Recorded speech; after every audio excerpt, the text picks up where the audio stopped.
bomb attack. If only a dirty bomb attack, not the vastly more devastating nuclear weapon blast, would fall like discussed below, you can expect localized and downwind contamination from the explosion, dispersing radioactive materials. If you are near enough to see or hear a local bomb blast, assume that it includes radiological, in other words, radiological or chemical agents. You should move away from the blast area. If the wind is blowing towards you from the direction of the blast, travel in a direction that is crosswise or perpendicular to the wind as you move away from the blast area. If possible, cover your face with a dust mask.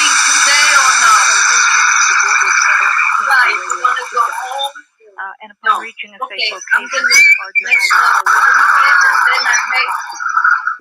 sources for additional instructions about sheltering or evacuation. The government is better prepared to direct and assist the public in isolated dirty bomb emergencies, unlike much more serious nuclear weapon attacks, as he discusses below. This is an interesting website, and he does talk a little bit about staying or going. Are you going to bug out and evacuate, or are you going to stay? You must decide first if you need to prepare where you are or attempt evacuation. It depends on the nature of the threat and your prior preparations and your confidence in If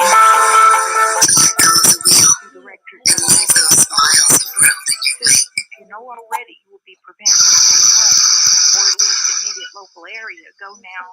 It goes to step 2. So what do you need to do first? Well, the time is of the essence, and you need to first delegate and assign to different adult family members specific tasks so that they can all be accomplished at the same time. Your first priority is to assure your family's survival of shelter, water, and food and supplies.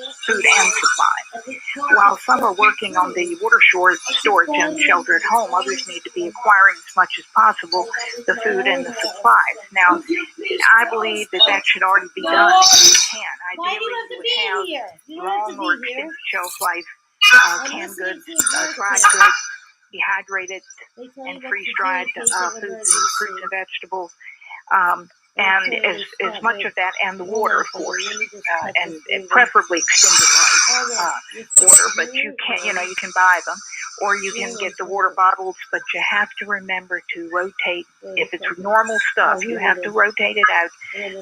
You have to check the expiration dates and keep a really close watch on it so it isn't inedible when an event occurs.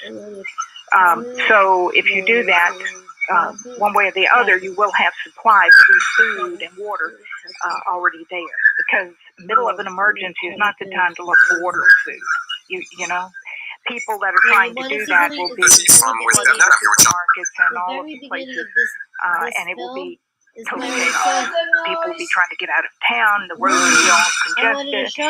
So it's better if you have all of that ready. Now, you need to assign someone now to immediately go to the stores on that list. So we're talking about food and supplies. Get cash. Hopefully you can get cash from the bank and ATMs, because you don't know after the disaster whether or not you're going to need to pay cash for everything. Chances are the banks will be closed. And so you really should have some cash on you.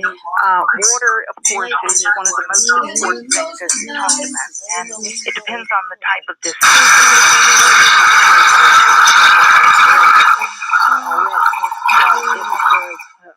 Oncoming tornado or hurricane, for instance. Well, the tornado would be difficult to plan ahead for, but you should have supplies anyway for disaster, just in case. And that does mean food and water as well. Now, lack of clean water will devastate your family much more quickly and more severely than any lack of food. Without clean water for drinking and continued good sanitary practices in food preparation and bathroom excursions, well, you know what I think about that. I don't think you should use water for flushing because it's too precious. But anyway, you get sick if you didn't take care of these things. We only have 90 seconds left. And I would love for people to take the time to call in. I'm going to be back hopefully Barring all unforeseen circumstances, I should be back next Saturday. And I hope that you will join me. We will probably wrap most of this up on Saturday and begin something new on Sunday. And I'm not quite sure what that's going to be at this point. I'm weighing my options. There was an article that I wanted to read to you since this is the science hitting. Under science, I think it would be appropriate, even though it isn't to do with disaster preparation, but it is something to bring a lot of hope to us. And I do need to, I have read it fully, but I need to rewrite it in simpler terms because it's so technical. And I do want to do that so that I can read it to you. It is a very good article. And it was in Life Extension magazine, and I don't know how I missed it. I found it in an old magazine that was from 2010.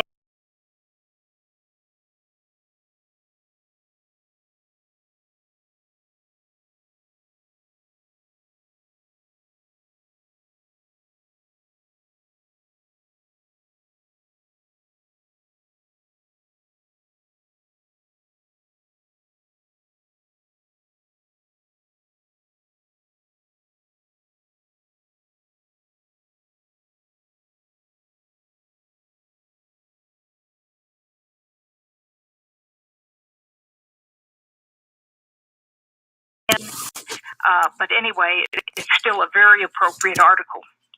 Now, until then, I hope you have a good week, and may God bless.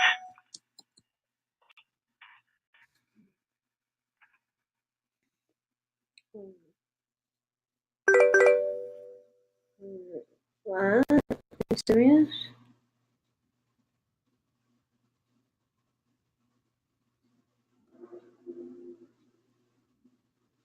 What?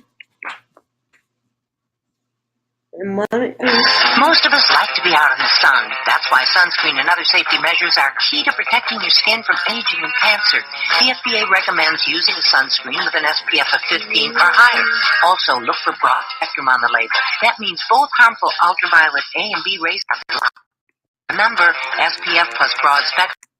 Healthy fun in the sun. Visit www.fda.gov/sunscreen for more information. A message from the U.S. Food and Drug Administration. What?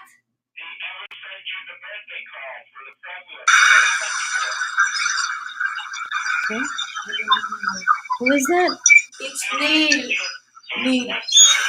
Neil, attends. Oh, Neil, hi. No, wait a second. Love Talk Radio. Hello and welcome to Aliens, Alien Abductions, and UFOs, and the Apocalypse. Say no to war. I am your host, Reverend Deborah Marshall. Now, yesterday an error occurred. I was talking for 30 minutes in the usual way, but for some reason only 13 minutes was recorded, and I don't think it ever streamed. I don't know what happened. However, I am going to have to do over what I planned to do yesterday because most of it was lost, which I'm really sorry to say. So I want to do that. I want to wrap up. What I'm going to do is I want to wrap up tornado survival very quickly. We're almost done anyway. And then I'll begin talking about how to prepare for a nuclear attack or an event such as a power plant explosion, which I guess is more likely. Before we begin, I will give you my email address. It is in lowercase letters, REVDEB1955@gmail.com. And my blog is at www.revdeb1955.wordpress.com. I love hearing from all of you, and even though I may be a little slow, now if there are scientists or survivors who want to weigh in on this discussion, if you contact me, I would even give you the a 30-minute show to talk to us about this. I think it would be excellent to have that. Now, because I really would like you to share your expertise and your information with us. I am not an authority in this, and I am therefore learning along with all of my listeners. So we would love to have the experts talk to us.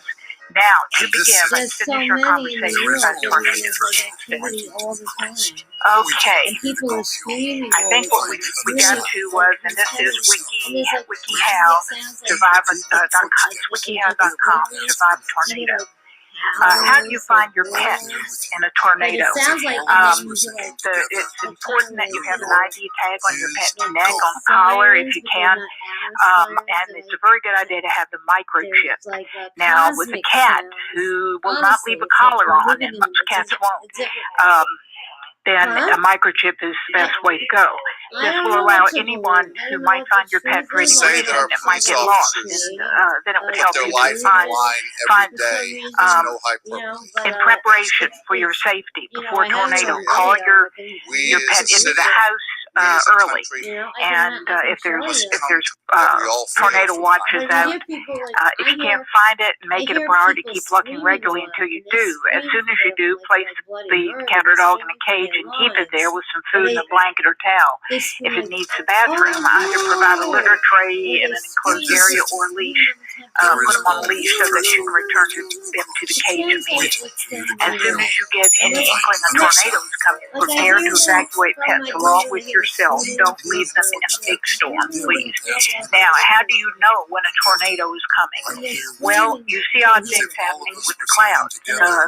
At the very last minute, they would appear to be combining together to make a tornado. Next, you will see the clouds start landing right to the ground in a funnel formation. If these conditions, two conditions When you're are building met, a then Mercedes you know a Benz, tornado there is is no coming. small If you see a stuff. tornado Every touching decision, down, every component don't stand there is filming sent and to get benchmark help for quality. immediately. Because it is the small stuff that makes the Another biggest thing impression. is, I've known The people who 2016 have season lived through started tornadoes, 38,000 lived in nights. Kansas and areas where you had a lot of them.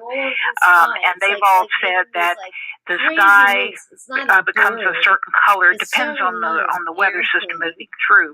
But the sky becomes kind of a strange color, and the you know what I'm saying? everything gets kind of quiet before one comes. Like all the animals, he said, a lot of the animals would move to the lowest part of the field and huddle together. And I think animals do have a knowing about things getting ready to hit, and I believe that I listen to is probably true. Now, if your home has been hit by a tornado, turn off utilities, especially gas and electric. Once the tornado danger has passed, if you smell something that is burning, or if you see a